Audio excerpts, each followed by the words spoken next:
En plus de mes collègues Gaston et François, il y a Gilles Despins et Stéphanie Morel qui seront avec nous à la toute fin de l'émission et qui interpréteront un merveilleux cantique que nous vous invitons à ne pas manquer. Le Jésus de la Bible est donc un personnage vraiment exceptionnel et vraiment unique. Unique à bien des égards. Unique, entre autres, dans sa personnalité, n'est-ce pas, Gaston? C'est vrai, Jean-Pierre. D'abord, le Seigneur avait une personnalité attirante. Sa vie, sa personne reflétait l'amour puis la compassion. Et les gens se sentaient à l'aise dans la présence du Seigneur. C'est vrai que la religion du temps avait tendance, comme c'est le cas encore aujourd'hui, d'éloigner ou de repousser les gens qui étaient esclaves de leur péché. Tandis que le Seigneur, lui, était ouvert à ces gens. Et pourtant, c'est vrai que le Seigneur, il n'y avait pas de compromis avec lui. Les gens se sentaient aimés, se sentaient compris par lui. Les gens, les rejetés là, de la société, très souvent. Mais le Seigneur, lui, avait toujours une main tendue vers ces gens. Et puis, bien sûr qu'il était détesté par les gens religieux ou le clergé du temps. Parce que le Seigneur, lui, Jésus, lui, vivait son enseignement. C'est ça qui faisait la différence. Tandis que eux, bien, ils imposaient leur enseignement, leur doctrine sur les gens, mais eux ne voulaient pas vraiment la toucher, en fait, ou la mettre en pratique dans leur vie personnelle. Et puis c'est un peu comme, ça n'a pas changé à travers quand même les siècles. Hein. Alors, le Seigneur, lui, pouvait quand même voir qu'il se présentait aux gens derrière une certaine façade, puis il les appelait même des hypocrites. Alors, bien sûr que les gens religieux le détestaient parce qu'il exposait justement cette façade, cette hypocrisie de leur part. Puis en fait, le Seigneur était aussi un contestataire. T'sais, il s'opposait aux erreurs, aux doctrines. À travers les siècles, à travers les années, bien, les gens religieux, bien sûr, le clergé du temps, bien, ils avaient formé des traditions. Puis ces traditions entraient très souvent en conflit, même ces traditions étaient contraires à l'enseignement de la parole. Puis Jésus de leur dire, avec votre tradition, vous annulez le message de la parole de Dieu. Et puis en fait, hein, si le Seigneur reviendrait encore aujourd'hui, puis marcherait dans nos rues, puis entrerait dans nos lieux de culte, est-ce qu'encore il n'y aurait pas la même attitude pour contester ces formes de prière, ces répétitions de prière, et enfin tout ce folklore qui se présente justement dans ces milieux religieux. Alors le Seigneur était un contestateur. Très souvent, on nous dit, bon, bien, c'est pas chrétien que de contester les erreurs. Et pourtant, le Seigneur, lui, a contesté les erreurs du temps. Et puis, je crois, moi, comme croyant, bien, enfin, il faut être prêt quand même à dénoncer l'erreur. Puis, enfin, le Seigneur, Jésus, était toujours aussi accessible aux gens. Accessible aux gens. Les gens, par exemple, les lépreux qui étaient des rejetés de la société, personne n'osait établir de contact avec eux. Le Seigneur, lui, de placer ses mains sur eux et puis, afin de répondre à leurs besoins. L'aveugle, par exemple, qui criait quand il entend que Jésus passe par son village, hein, et le Seigneur s'arrête, puis il l'appelle. La femme qui est entrée, la pécheresse qui entre chez Simon, elle trouve une place aux pieds de Jésus pour pleurer sur les pieds de Jésus avec le regret de son péché et le Seigneur de répondre à son besoin. Et le Seigneur était toujours accessible, puis aussi aux gens religieux qui avaient soif ou qui voulaient entrer en contact, comme par exemple Nicodème, cet homme religieux. Le Seigneur lui a donné une entrevue, justement, à son heure à lui. Alors, vous voyez, le Seigneur, quand même, hein, il était accessible aux gens de son temps. Puis je suis certain que Jean-Pierre, il y a d'autres aspects de sa vie qui fait que Jésus était vraiment unique de plusieurs façons. Bien, comme tu viens de le dire, Gaston, sa personnalité était vraiment unique, une personnalité vraiment spéciale. Mais ce qui a une autre caractéristique aussi qui fait qu'il était unique, c'est son enseignement. Jésus était un enseignant. On sait qu'à l'époque, en Israël, il y avait beaucoup de prédicateurs itinérants. Il y avait des scribes qui étaient un peu les enseignants officiels, et Jésus était un enseignant, mais il était vraiment différent des autres. Et quelques caractéristiques de son enseignement étaient d'abord sa manière d'enseigner. Ce qui est dit de Jésus dans les Écritures, c'est qu'il enseignait d'une manière qui était aussi, tu parlais de l'accessibilité de Jésus, eh bien, la manière qu'il avait d'enseigner était accessible. Il a pris des doctrines qui étaient quand même très profondes et il les a rendues accessibles à tous. Même les petits-enfants pouvaient écouter Jésus enseigner et comprendre ce qu'il disait. Jésus s'est servi d'exemples de la nature, par exemple. Il a parlé des oiseaux du ciel, regardez les oiseaux du ciel, et en a tiré des exemples, des applications. Il a dit, regardez les blés dans les champs. Enfin, toujours Jésus ramenait les gens à la simplicité pour qu'ils comprennent ce qu'il voulait leur dire. Et aussi, une autre caractéristique de son enseignement, c'était, la Bible dit qu'il enseignait comme ayant autorité et non pas comme les scribes. Les scribes étaient des théoriciens, c'est-à-dire qu'il enseignait des choses théoriques sans les mettre en pratique dans leur vie. Et Jésus n'était pas ce genre d'enseignant. Ce qu'il faisait, ce qui donnait du poids à son enseignement, était qu'il mettait lui-même en pratique ce qu'il disait. Et ça avait tout un impact. C'est pour ça que des foules immenses accouraient et écoutaient Jésus. Pendant des heures et des heures, les gens étaient suspendus aux lèvres de Jésus parce qu'il l'enseignait vraiment d'une manière spéciale. Et on pourrait dire également, tu as un peu effleuré ça, mais l'aspect révolutionnaire de son enseignement. Jésus a vraiment fait voler en éclats les tabous qui existaient à son époque. Beaucoup de barrières que les hommes avaient construites, Jésus les a démolies. On pourrait juste parler du sabbat, le Shabbat chez les Juifs. On sait combien c'est important et c'était devenu un fardeau. Ce jour, pour les Juifs, était devenu un jour difficile.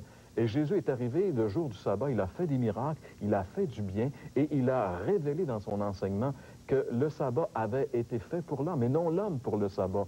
C'était donc révolutionnaire à son époque et on pourrait dire combien de choses sur cet aspect particulier du ministère d'enseignement de Jésus. Mais il y a aussi un autre aspect qui a fait que Jésus était tellement différent, c'est sa puissance, n'est-ce pas, François? Oui, sa puissance. Le Seigneur Jésus s'est manifesté en puissance à plusieurs reprises et dans différents domaines. Un des domaines qui a été impressionnant, c'est le domaine de la puissance du Seigneur Jésus sur les éléments de la nature. On sait que les éléments de la nature, l'homme est tout à fait incapable de les dompter. Il peut se prémunir, déclarer l'état d'urgence, par exemple, mais la puissance de l'homme reste là. Tandis que le Seigneur Jésus, la Bible nous raconte une histoire où il était sur un lac et il y avait une violente tempête. Et à sa propre parole, sa simple parole, le Seigneur de dire « tais-toi ». Il dit à la mer « tais-toi ». Et c'est marqué dans la parole « et il y eut un grand calme ». On voit une autorité extraordinaire qui se manifeste dans les éléments de la nature.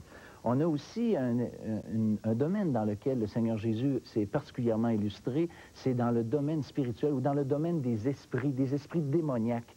La Bible nous raconte plusieurs histoires, mais une, entre autres, où un homme était tout à fait hors contrôle. Personne n'avait jamais été capable de maîtriser cet homme qui se tenait dans un cimetière nu. On le liait de chaînes, la Bible le dit, et les chaînes étaient rompues par cet homme. Vraiment aucun contrôle. Et à la seule parole du Seigneur Jésus, eh bien, cet homme a été délivré de cet esprit impur, et la Bible dit qu'il a été vu par la suite assis et vêtu dans son bon sens. Et ça, c'est vraiment quelque chose d'impressionnant. Et un troisième domaine qui est intéressant, c'est sur la mort. Y a-t-il quelque chose aujourd'hui qu'on voudrait vaincre? La mort. On se bat, on se bataille pour allonger la vie. Mais la mort est une puissance et le Seigneur Jésus, à plusieurs reprises, a ressuscité des morts. Et le cas de Lazare, assez connu quand même, la Bible dit qu'il sentait déjà, ça faisait 4 jours qu'il était dans le sépulcre. Et à sa seule parole, encore une fois, le Seigneur Jésus dit « Lazare, sors !» Et c'est marqué « Le mort sortit ». Ça, c'est incroyable que ce qui peut arriver. Donc, le Seigneur avait vraiment une puissance unique et maintenant, on veut parler du rôle unique qu'avait le Seigneur Jésus. Oui, c'est vrai. Le Seigneur Jésus avait un rôle qui était parfaitement unique. C'est lui qui pouvait dire « Je suis moi le chemin, la vérité, la vie. Nul ne vient au Père que par moi. » Nul homme, à travers toute l'histoire humaine, pouvait avancer une telle vérité, une telle parole. Moi, je suis le chemin, la vérité, la vie. Et le ministère de Jésus, c'est de faire appel aux gens de venir à lui. Venez à moi, à maintes reprises, dans différentes circonstances, aux foules de gens, venez à moi. Il était le chemin qui conduit au ciel, qui conduit à la vie éternelle, qui conduit au Père. Alors Jésus était le chemin, le seul chemin. Lorsqu'il dit « je suis le chemin », il n'y en a pas deux, il n'y en a pas trois, c'est-à-dire le chemin qui mène à la vie. Bien sûr que le chemin large qui mène à la perdition. Le Seigneur nous en a parlé à termes très, très clairs. Mais il est aussi le seul médiateur entre Dieu et les hommes. Le seul médiateur. Il n'y a pas d'intermédiaire, comme les religions l'ont établi, ont donné des noms, des prophètes, et puis ainsi de suite, comme des intermédiaires pour vraiment établir un pont entre l'homme et Dieu. Il n'y en a pas de ça. L'Écriture, elle est très explicite pour dire qu'il y a un seul médiateur entre Dieu et les hommes, Jésus-Christ homme. Puis aujourd'hui, hein, c'est encore la même vérité. Un seul médiateur entre Dieu et les hommes, et puis ce médiateur, c'est Jésus-Christ. Il n'y a pas d'intermédiaire qui peut vraiment nous relier à... On a présenté un Jésus difficile d'accès, un Jésus sévère, un Jésus qui est prêt à condamner et enfin qui est presque pas approchable.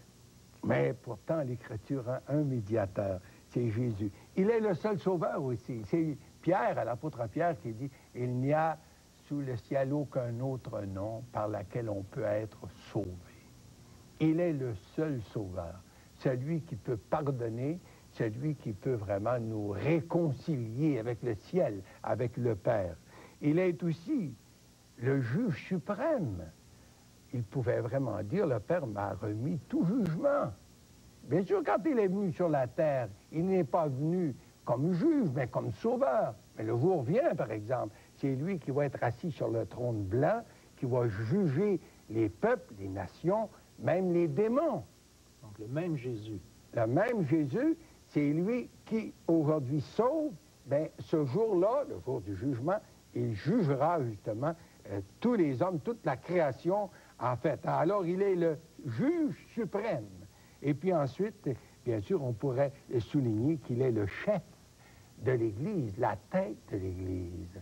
Alors, tous les croyants, ceux qui sont nés de nouveau, font partie du corps de Christ. On est des membres de son corps. Mais lui, c'est lui la tête. Il n'y a pas de hiérarchie. Il n'y a pas de remplaçant sur la terre. Il est la tête du corps de l'Église, le chef suprême, il n'y en a pas d'autre. Et puis, hein, Jean-Pierre, je pense qu'il y a d'autres choses qui peuvent être ajoutées encore. On pourrait parler, quand on parle de Jésus qui est unique, on peut parler de sa vie unique également. Jésus a une vie unique. On peut faire rapidement un survol de toute sa vie. D'abord, sa naissance, sa conception même. On sait que tous les êtres humains qui ont vécu sur la Terre ont été conçus par un homme et une femme. Mais Jésus, la Bible est claire là-dessus, nous dit qu'il n'a pas été conçu par un homme et une femme.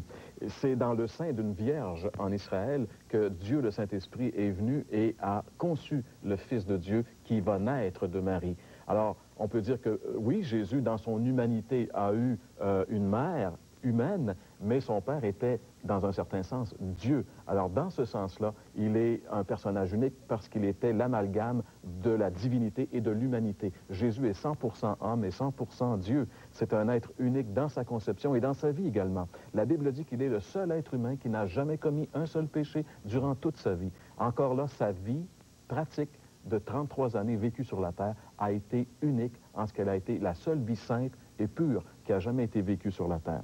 Il est également unique dans sa mort. Jésus est mort d'une manière horrible, mais on peut dire aussi qu'il est mort parce qu'il a donné sa vie. Un jour, il a dit « Je donne ma vie car j'ai le pouvoir de la donner et j'ai le pouvoir de la reprendre. » Donc, il a donné sa vie, mais il l'a aussi reprise en ressuscitant. Il est le seul personnage de toute l'histoire de l'humanité dont on ne peut pas trouver le cadavre nulle part. Il est revenu à la vie et il est retourné au ciel. Et aussi, bien sûr, on pourrait parler de son impact universel unique. Mais comme le temps file et qu'il ne nous reste que 3 minutes, j'aimerais laisser la parole à François qui va nous parler de la mission unique de Jésus. Effectivement, Jean-Pierre, tout ce qu'on vient de dire, en fait, tous ces éléments sont vrais, sont importants, sont extraordinaires et nous attirent vers le Christ. Mais la raison d'être de sa venue est en dehors et va au-delà de ce qu'on vient de dire. En fait, j'aimerais qu'on lise à l'écran un texte biblique de la parole de Dieu qu'on trouve en Luc 19 et au verset 10. « Car le Fils de l'homme est venu chercher et sauver ce qui était perdu. » Donc, il y a deux éléments importants dans ce court texte de la parole de Dieu. D'abord, que le Christ est venu pour chercher et sauver ce qui était perdu. Il est venu pour ça. C'est sa mission unique de venir chercher et sauver. Et la deuxième partie du verset, il est venu chercher ce qui était perdu. Donc, tous ceux qui réalisent leur état devant Dieu de perdition, eh bien, le Seigneur Jésus est là et peut les sauver. Il n'y a de salut en aucun autre, car il y a sous le ciel, la Bible dit, aucun autre nom qui ait été donné parmi les hommes par lequel nous devions être sauvés. Donc, le Seigneur Jésus, lorsqu'il était sur la croix du Calvaire, c'est là qu'il a accompli cette mission unique, parce que lorsqu'il était suspendu entre ciel et terre, ses mains attachées, ses pieds cloués sur une croix, la Bible dit que le jugement de Dieu est tombé sur lui et que le jugement qui devait être le mien, le vôtre et ceux de tous ceux qui nous écoutent, il est tombé sur lui. Et à cause de cette mission unique, Dieu peut maintenant pardonner aux pécheurs parce que le Christ en croix a pris, lui, nos péchés sur lui. Et c'est ainsi que Dieu peut maintenant rester et demeurer juste tout en pardonnant celui qui reçoit simplement l'œuvre et reçoit ce que le Seigneur Jésus a fait sur la croix. Et les moments qui se sont passés à la croix du Calvaire sont des moments extrêmement importants parce que c'est là que le péché du monde a été jugé et c'est là le centre de la mission du Seigneur Jésus. Si le Seigneur Jésus n'avait pas été sur la croix, personne ne pourrait être sauvé aujourd'hui. Mais parce que ces moments précis se sont passés, eh bien maintenant, il peut sauver. Alors, que ferez-vous de ce vrai Jésus?